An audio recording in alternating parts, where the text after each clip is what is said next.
better late than never, right? As always. The search for the elusive Frank Stallone has delayed things just a little bit, you know? Not to mention this year's polar fucking vortex! I don't even know what the fuck that is, but the wind chill is literally negative 40 goddamn degrees out there. I'd make a Hoth joke, but even the Wampas are in hibernation. It's so cold it's not even fucking funny.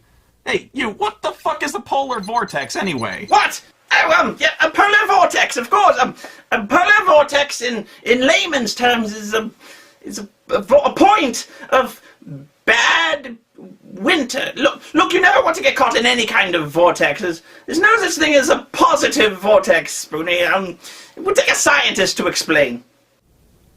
So anyway, in an effort to kick Reb Brown month off with a bang and mentally escape this frozen wasteland, I've decided to watch a little Miami Vice. You see, Reb Brown starred in an episode in Season 3 titled, I'm not joking, Viking Bikers from Hell. Oh please God, let this episode be about Reb killing people with a battle axe while riding on a motorcycle, dressed in furs and wearing a huge horn helmet.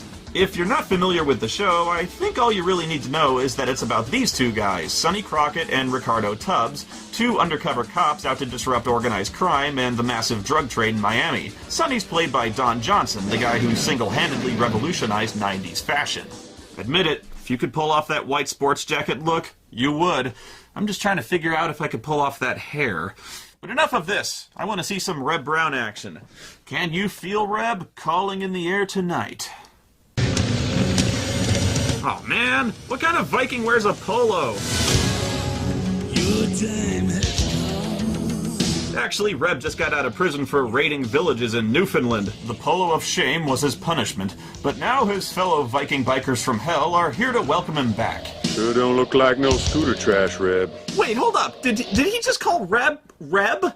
Sure don't look like no scooter trash, Reb. He did! His character's name is Reb! Guys, Reb's gonna have a hard enough time trying to act, so let's not confuse him by giving him another name, okay? You saw what happened to him in Last Flight to Hell. Reb, you'll never change. Yeah, he started calling someone else Reb, completely lost all sense of identity. Took us months to straighten out. Come on, Reb's not a Viking name. What about something badass like Grimlock, Hamgar, Skullbork? Yor! He comes from the High Mountain.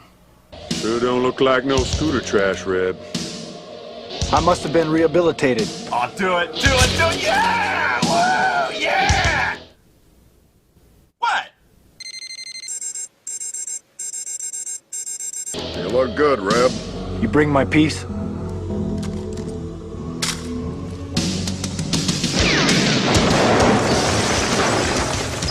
Oh, Jesus Christ! What do you load that thing with, antimatter?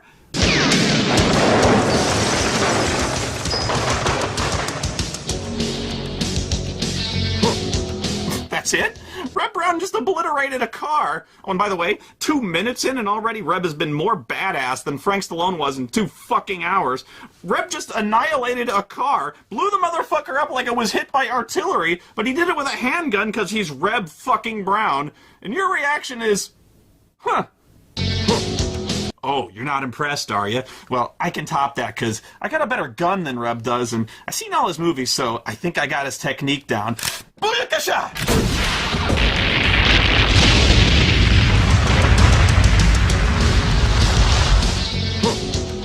Oh, just what?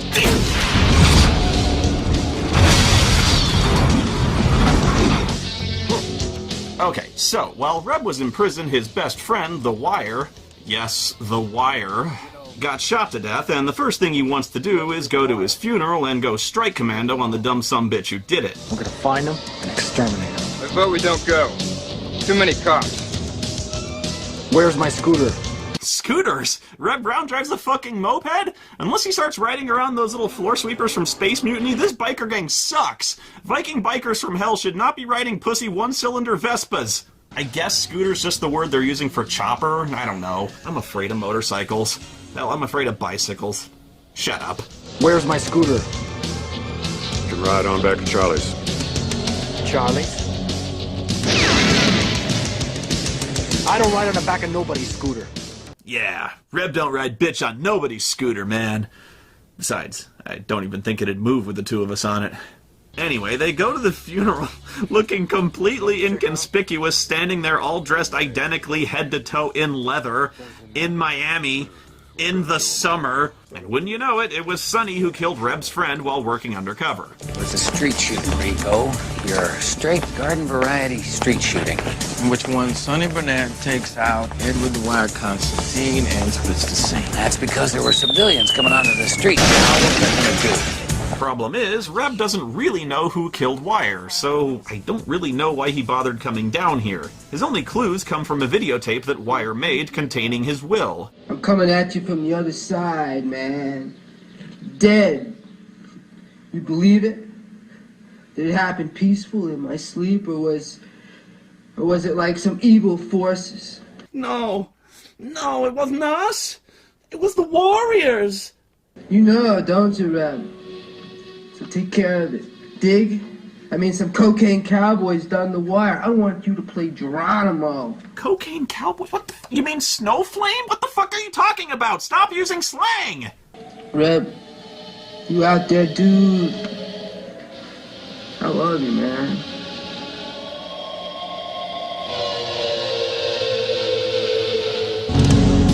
Since Reb doesn't know which cocaine cowboy killed Wire, he just decides to waste all the dope dealers he did business with and let God sort him out. Oh yes, Reb's going on a murder spree.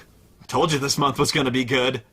Wire also wants Reb to take care of his sister, so his first stop is to kill this guy who has a load of gold coins.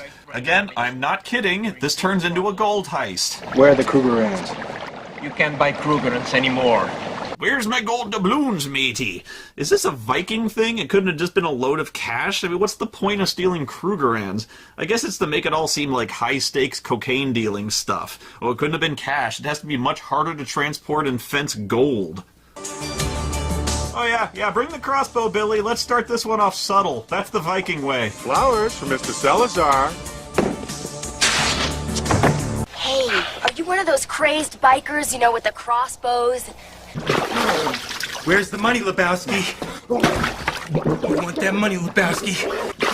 Where's the fucking money, shithead? It's down there somewhere. Let me take another look. Sonny and Ricardo hear about the murder and make the connection that it might have something to do with Wire's death. What do we got? Nothing but an ugly way to die? Well, Rico, I guess you can write up the cause of death as Reb Drown.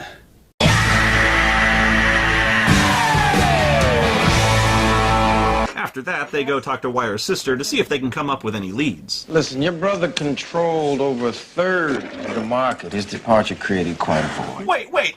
That guy controlled a third of the cocaine? In Miami? Sonny shot a guy who controlled a third of the cocaine. So basically, he wasted one of the biggest drug lords in the country. So there's fucking Tony Montana, and then there's this guy. You out there, dude? Guys, look out! It's Slender Man! Bésame mucho. Tengo que puede perderte después. How many people here are from out of town? You think this act bombed? You should have seen the guy who opened for him. Just hanging out with the family, having ourselves a party. Just hanging out. Any requests? Yeah, take that microphone and shove it up your ass.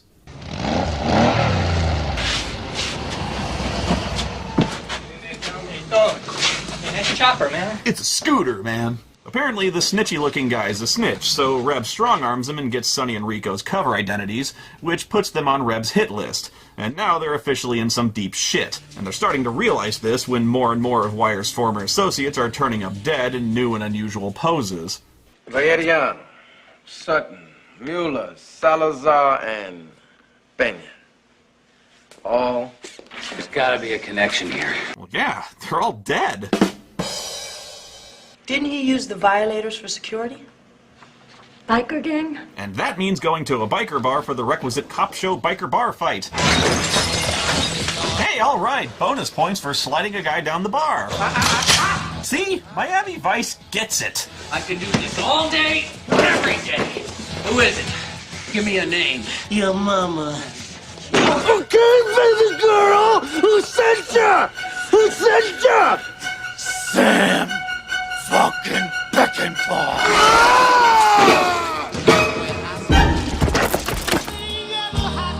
Oh, Reb's gonna kill another guy. Oh, and look at the size of the cake. I bet he's gonna shoot him and he goes into the cake. Cool rifle. It's too far for a crossbow, right? But I'm calling it, he's going into the cake.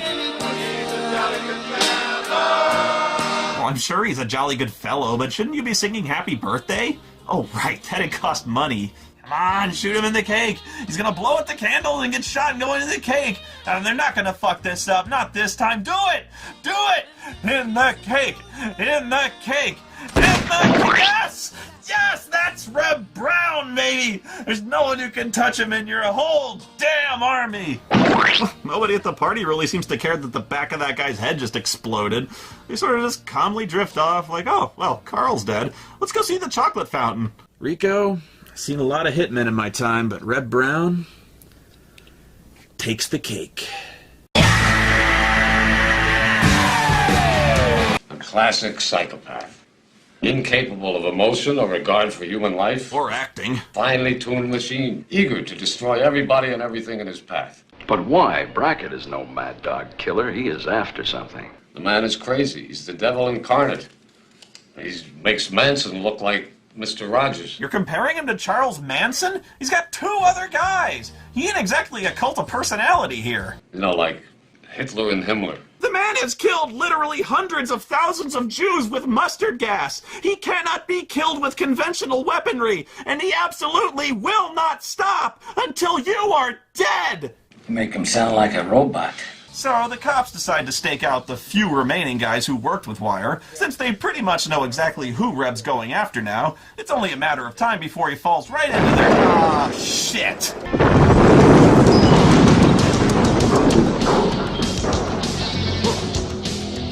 Okay, look, I just realized that Reb's playing the villain in this episode, so he's probably not going to survive this one, you know what I mean? It's not like I'd expect him to just shrug off multiple gunshot wounds and scream in rage and just shoot Tubbs in the head, you know?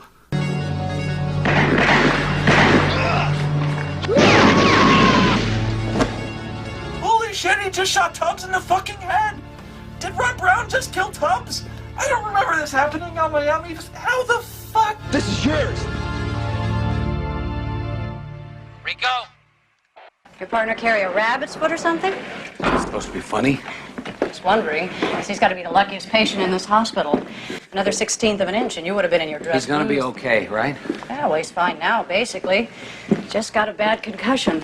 Oh, go fuck yourself. You get shot in the head and you got a concussion? Kiss my ass. You know, I'm not saying it can't happen in real life, but from a screenwriting standpoint, it'd have been more believable if you revealed at the end of the episode Tubbs is a fucking vampire. It's bullshit. Fuck you. Oh, and way to hold the tension for a whole commercial break. At the very least, Sonny should have spent the rest of the episode operating under the assumption that his partner had just been gunned down. Instead it goes, holy shit, Tubbs is dead! Oh, never mind, mild concussion. Eventually the stakeout pays off, because I'm sure Reb won't notice the giant bright green van following him. A SWAT team moves in soon after to surround the Viking Lodge, clearly having no clue just who in the hell they're fucking with. Yeah, they should have sent more cops. We surrender! We surrender! Don't shoot! Oh my god, the quarterback is toast!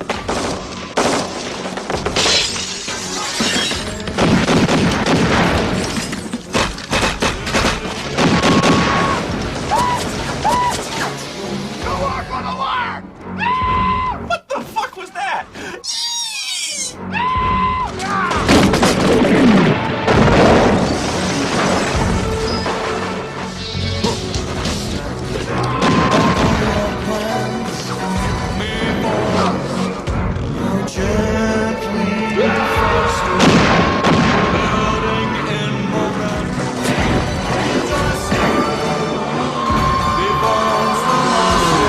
Oh my god, I'm so happy right now. Oh, I don't know about you, but I need a cigarette. Well, the only cop left is Sonny, and this time it's personal for both of them. He gave Rico a concussion, damn it! Reb corners himself at a marina for no reason, even though his motorcycle works fine. I guess he realizes we need to wrap this episode up in 5 minutes, and Vikings do not flee like cowards! Ooh!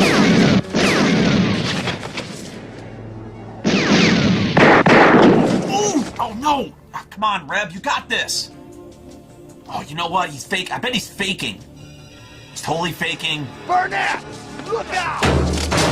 Wait, what? You can't warn someone before sneak attacking them?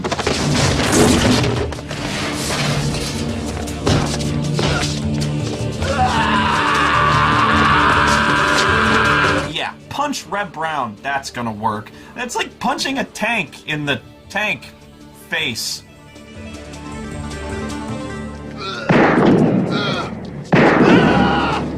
Wait, he's been shot 3 times and Sonny only fired twice!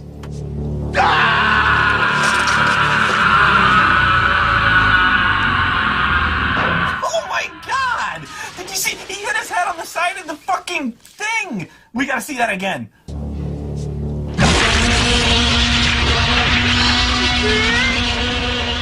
Oh, shit! And you know he really cracked his head there, and they used the take anyway. It's why they're showing it in super slow motion so you see the guy's face when it hits. Jesus! Oh, well, I guess he's fine. Yeah, makes sense. Reb Brown shoots Rico in the head, he gets a concussion. And let's see, Reb dropped an oil drum on Don Johnson's head like Donkey Kong, choked his ass half to death, and then hits him in the face with a steel cargo ship. Give him a minute to catch his breath. And someone get this man a comb. I don't know, I'd tear the plot to shreds because basically this episode sucked. But you know, the plot doesn't matter here because they did the right thing. They let Reb Brown be Reb Brown. The script sucked. They knew it sucked. It's called Viking Bikers from Hell, for Christ's sakes. So you get Reb Brown, you give him a shitload of guns, and you turn him loose with a bunch of stuntmen and pyro guys near a bunch of abandoned buildings and junker cars. And boom! Literally, you got a great action episode. And Miami Vice, you got it. All you gotta do is give Reb Brown a gun, a grenade launcher, line up a bunch of jabronis in front of him and say, "Shoot, you bastard, shoot." And you just sit back and watch that motherfucker yell.